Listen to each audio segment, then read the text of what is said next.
Is there a limit to loyalty and friendship? My name is Rachel. I'm 33 years old, and I just got married 2 weeks ago in what should have been the happiest day of my life. But there's an empty chair in the photos that haunts me every day. My best friend of 20 years wasn't there, not because she didn't want to come, but because I didn't invite her. You're going to judge me for this, I know. You'll say I'm a bridezilla, that I'm selfish, that I ruined a beautiful friendship over petty reasons. But after you hear what her girlfriend did to me, to my family, and to everyone around us for 2 years, maybe you'll understand why sometimes protecting your peace of mind is worth more than maintaining traditions. This isn't a story about wedding drama or friend jealousy. This is about what happens when someone you love brings a toxic person into your life, and you have to choose between enabling their destructive behavior or protecting yourself. It's about the moment you realize that loyalty without boundaries isn't love, it's self-destruction. I'm sharing this because I need to know if I made the right choice. Because even though my wedding was perfect, even though I finally have the peace I'd been craving for years, I still wake up some mornings wondering if I threw away 20 years of friendship over someone who probably won't even be in my best friend's life a year from now. 2 weeks ago, I married the love of my life in a beautiful ceremony in Savannah, Georgia. Everything was perfect. The weather, the flowers, the music, even my dress fit exactly the way I'd dreamed it would. Our families cried happy tears, our friends celebrated with genuine joy, and my husband James looked at me like I was the most beautiful woman in the world.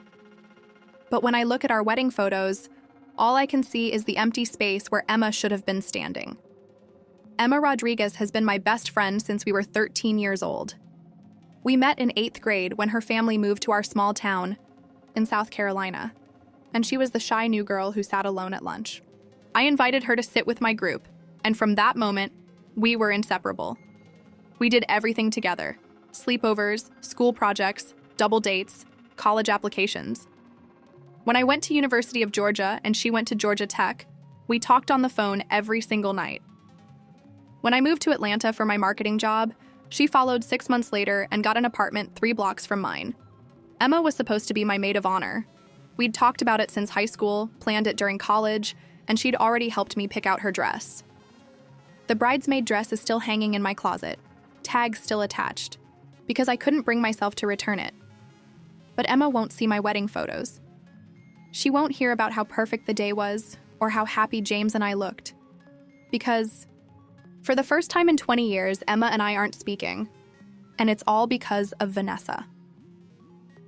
Vanessa Kim became Emma's girlfriend 2.5 years ago, and from the moment I met her, I knew she was going to be a problem. Not because she was dating my best friend. I'd always been supportive of Emma's relationships, regardless of gender. But because within 5 minutes of meeting Vanessa, I could tell she was the kind of person who thrived on drama, conflict, and making everyone around her miserable. What I didn't realize was how far she'd be willing to go to destroy the people Emma cared about, or how much Emma would be willing to sacrifice to keep her happy. To understand why losing Emma hurts so much, you need to understand what our friendship meant to both of us.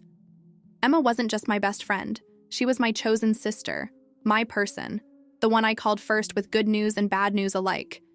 We'd been through everything together. When my parents divorced during my junior year of high school, Emma's family basically adopted me. I spent more nights at their house than my own, and her mother still sends me birthday cards and Christmas gifts. When Emma came out as bisexual, during our sophomore year of college, I was the first person she told. When she struggled with depression during her early 20s, I drove 4 hours every weekend to make sure she was eating and taking care of herself. We'd supported each other through terrible boyfriends, job rejections, family drama, and every major life transition. When I got promoted to marketing director, Emma threw me a surprise party. When she finally got her dream job as a graphic designer, I took her to dinner at the fanciest restaurant in Atlanta to celebrate. Our friendship was the kind that other people envied. We could communicate with just a look, finish each other's sentences, and make each other laugh until we cried. We had inside jokes that dated back to middle school and traditions that we'd maintained for 2 decades. Emma was the first person I called when James proposed. She screamed so loudly that her neighbors called to check on her. She was the one who went dress shopping with me, who helped me research venues, who stayed up late addressing invitations and making centerpieces. She knew every detail of my wedding, dreams because we'd been talking about them since we were teenagers. She knew that I wanted peonies in my bouquet because they reminded me of my grandmother's garden. She knew that I wanted to wear my mother's pearl necklace for something borrowed. She knew that my biggest fear was having drama at my wedding because I'd seen too many friends' special days ruined by family conflicts and friend jealousy, which is why what happened next felt like such a betrayal. Emma met Vanessa at a gallery opening in downtown Atlanta. Vanessa was an aspiring artist, or at least that's how she introduced herself. She was beautiful in an edgy, alternative way, with short black hair, multiple piercings, and the kind of confidence that could fill a room. Emma was immediately smitten. She called me the next morning gushing about this amazing woman she'd met, how talented and interesting and different Vanessa was from anyone she'd ever dated. Emma had always been attracted to creative types, and Vanessa seemed to embody everything Emma found appealing. I was genuinely happy for Emma. She'd been single for almost a year after a difficult breakup, and she deserved to find someone who made her feel special and excited about the future. The first time I met Vanessa was at Emma's birthday dinner, about 3 weeks after they'd started dating.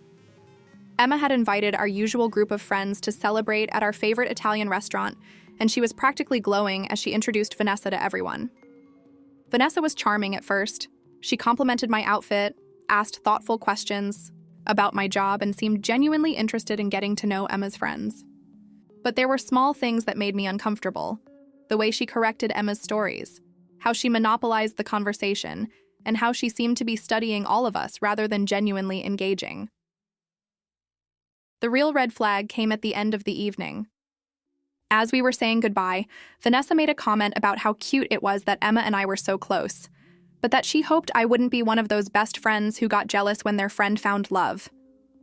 It was said with a smile, framed as a joke, but there was an edge to it that made my stomach turn. I laughed it off at the time, but I went home feeling uneasy about the interaction.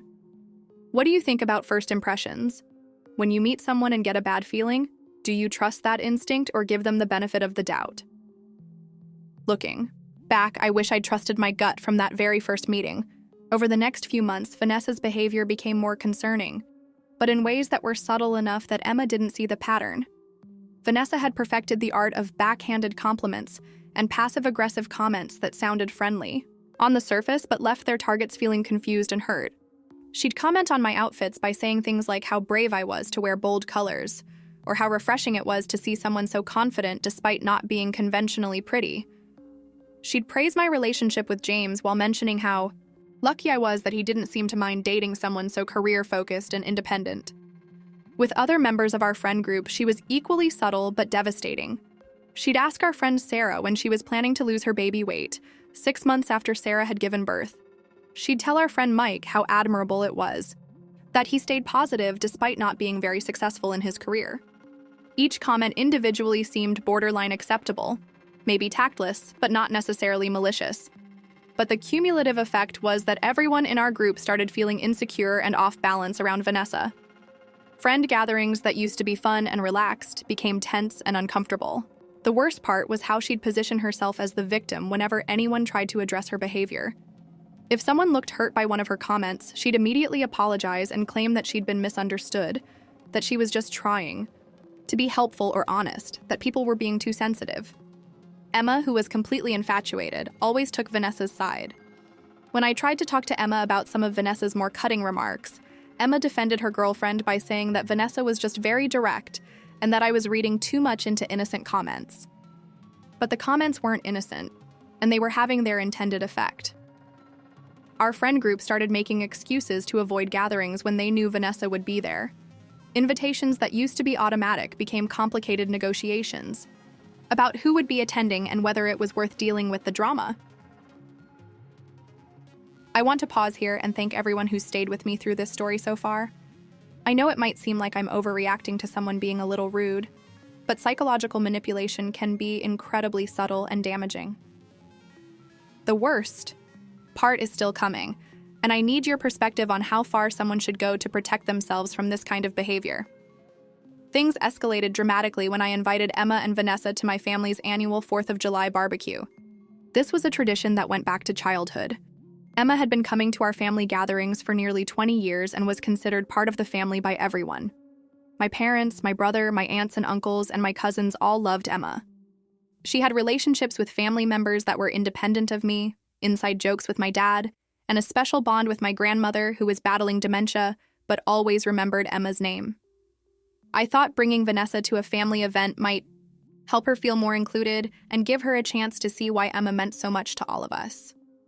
I was hoping that in a relaxed family environment, she might let her guard down and show the person Emma had fallen in love with. Instead, Vanessa used the opportunity to launch targeted attacks on the people I loved most. She spent 20 minutes talking to my mother about how difficult it must be to have a daughter who was so focused on work that she never had time for family. She told my grandmother that it was so sad how some people forgot about their roots when they became successful, looking meaningfully in my direction. She cornered my teenage cousin Ashley and spent the entire afternoon pointing out Ashley's flaws, her skin, her weight, her outfit choices, under the guise of offering sisterly advice. Ashley, who had always been confident and outgoing, spent the rest of the day hiding in the house and left the party in tears. The cruelest moment came when she approached my brother Daniel, who had been struggling with addiction issues and had recently completed a rehabilitation program. She made comments about how brave he was for admitting his problems and how hard it must be for the family to trust him again. Daniel had been doing so well in his recovery, attending meetings regularly and rebuilding relationships with all of us. But Vanessa's comments triggered every insecurity he'd been working through in therapy.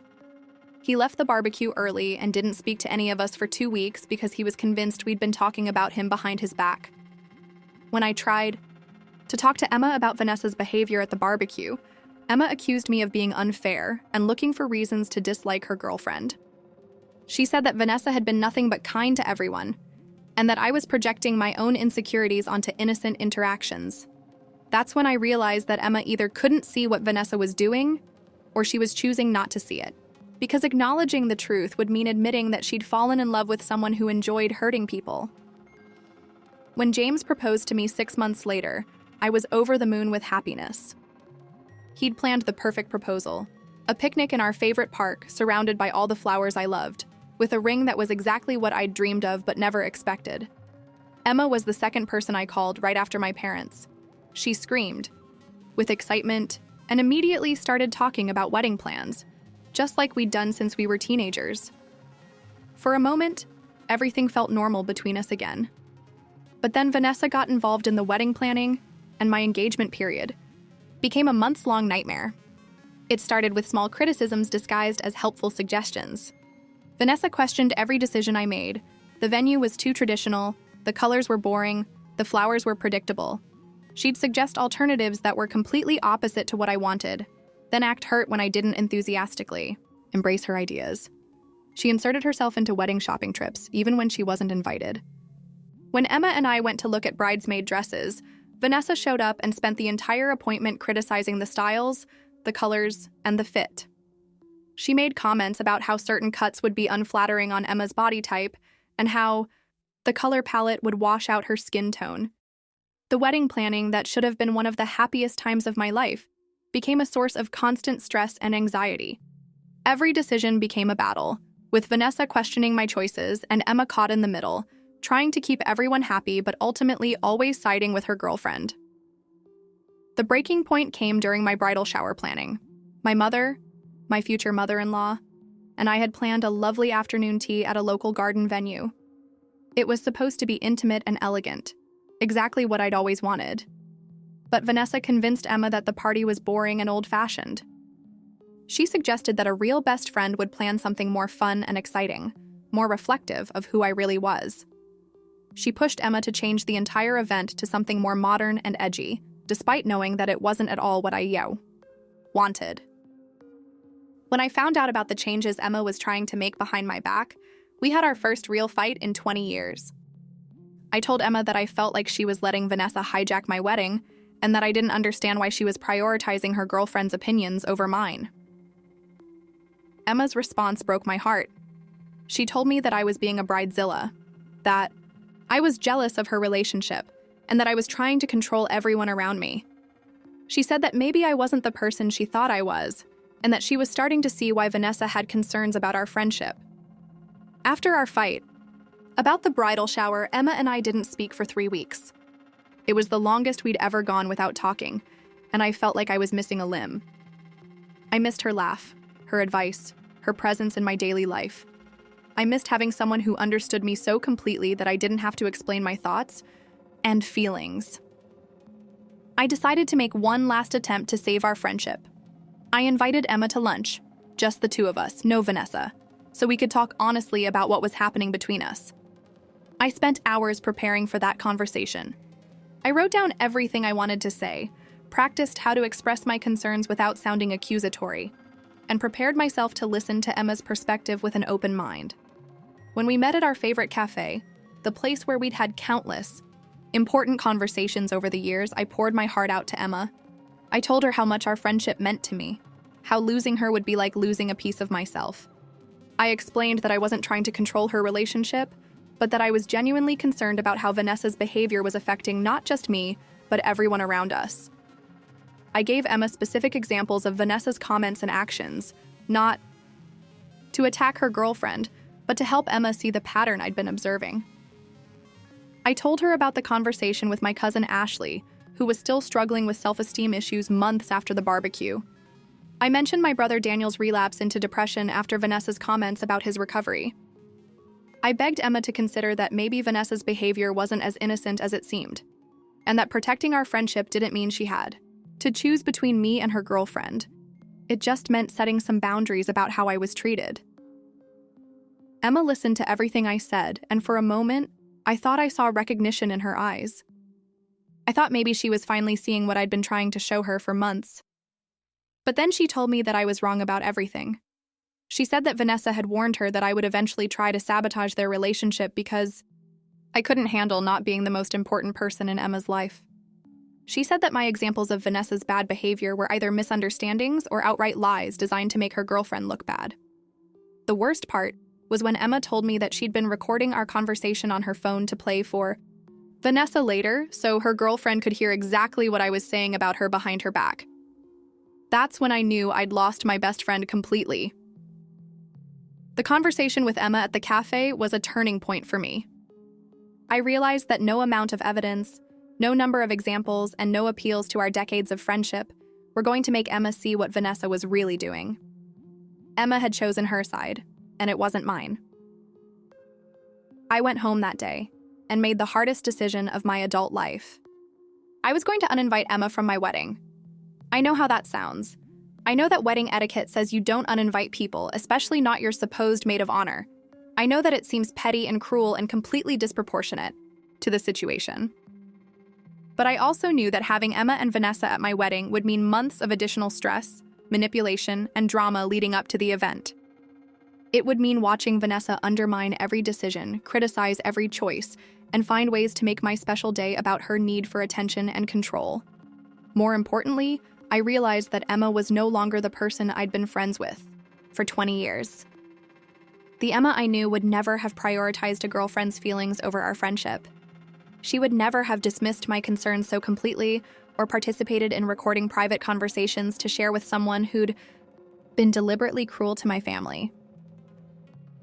I called Emma 2 weeks later and told her that I thought it would be best if she didn't come to the wedding.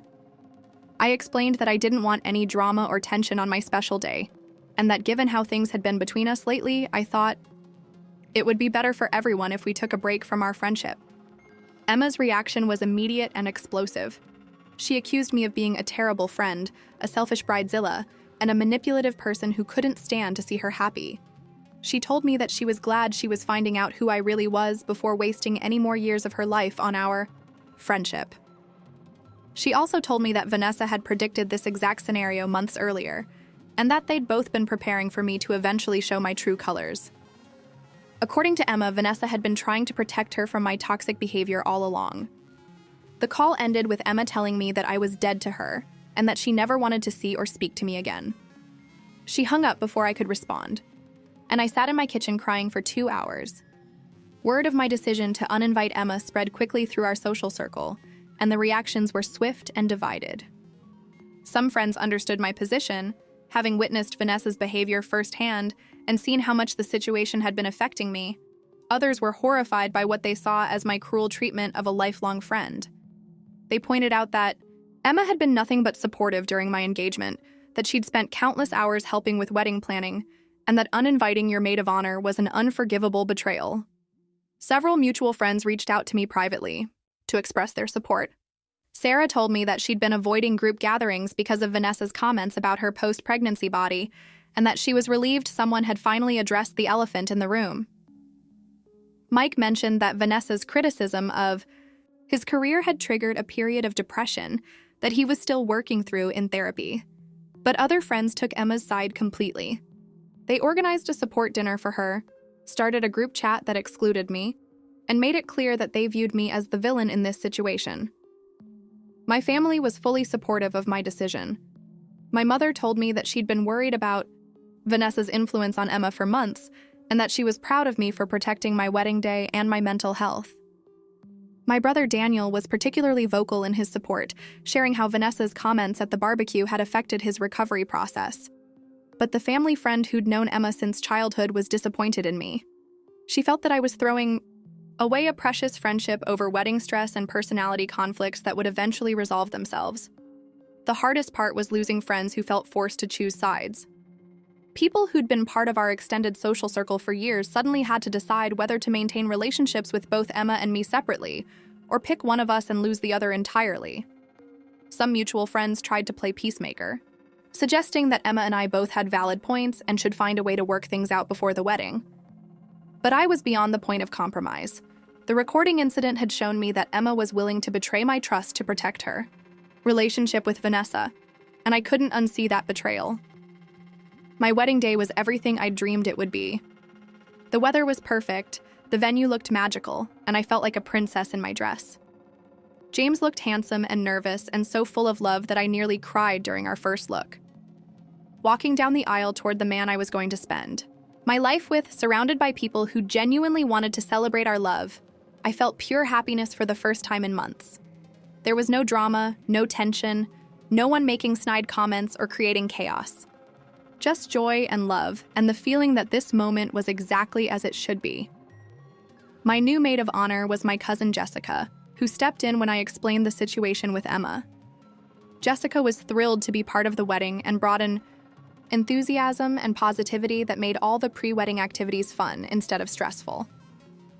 The day was so perfect that I almost forgot about the empty space where Emma should have been. Almost. But when we took the wedding party photos, when I looked around at the people celebrating with us, when I thought about all the planning and preparation that had led to this moment, I felt the absence of my oldest friend like a physical ache. Several people asked where Emma was, and I gave vague answers about scheduling conflicts and distance. I wasn't ready to explain the full story to people who just wanted to celebrate and have a good time. But the wedding was perfect, peaceful, joyful, everything I'd wanted it to be and more. The fact that it took excluding my best friend to achieve that perfection is something I'm still processing, but I can't deny that removing the source of stress and drama made every moment more enjoyable. 3 months later, I heard through mutual friends that Emma and Vanessa had broken up. Apparently, Vanessa had been cheating with another woman for months, and Emma had finally discovered the affair. The breakup was messy and public, with Vanessa posting details about Emma's personal life on social media and trying to turn their mutual friends against her. Emma reached out to several of our old friends during the breakup, looking for support and sympathy. According to what I heard, she was devastated and confused, unable to understand how someone she'd loved so much could have treated her so badly. I felt sad for Emma because heartbreak is always painful, but I also felt validated in my assessment of Vanessa's character. The woman who'd convinced Emma that I was jealous and manipulative had been manipulating Emma the entire time. So there it is. My story about the hardest decision I've ever made regarding friendship. Am I wrong for not inviting my best friend to my wedding because of her girlfriend? Or did I do what I needed to do to protect my mental health and my special day? It's been 6 months since my wedding, and I still don't know if I made the right choice. My marriage is wonderful, my life is peaceful, and I don't miss the constant drama and stress that came with having Vanessa in my orbit. But I miss Emma every single day. I miss having someone who knew me so well that I didn't have to explain my thoughts and feelings. I miss our inside jokes, our shared history, our traditions. I miss having a person I could call with any problem, any celebration, any random thought that crossed my mind. Since Emma and Vanessa's breakup, I've wondered if I should reach out to Emma and try to rebuild our friendship. Part of me thinks that maybe now she'll understand what I was trying to protect her from. Maybe she'll see that my concerns about Vanessa weren't motivated by jealousy or control, but by genuine love for our friendship. But another part of me remembers the recording incident, the months of stress and manipulation, the way Emma dismissed my feelings and chose her girlfriend's version of reality over 20 years of friendship history. I wonder if our friendship can ever recover from that level of betrayal and misunderstanding. I genuinely want to know what you think. Have you ever had to cut a toxic person out of your life, even if it meant losing someone you cared about in the process? Do you think I was right to protect my wedding day? Or should I have found a way to include Emma despite the problems with Vanessa? Please share your thoughts in the comments below. I've been carrying the weight of this decision alone for months, and I need to know if others would have made the same choice in my position. If this story resonated with you, please consider subscribing to hear more real-life dilemmas about friendship, love, and the difficult choices we have to make to protect our own well-being. Sometimes doing what's right for yourself means disappointing the people you love most, and that's a conversation we all need to have more openly. And if you want to hear another story that will make you question everything you think you know about loyalty and friendship, check out the video I'm recommending next. Am I wrong for not being my sister's maid of honor after she tried to steal my wedding ideas? Trust me, that one will leave you speechless. Thanks for listening, and remember, sometimes the most loving thing you can do is set boundaries, even when it breaks your heart.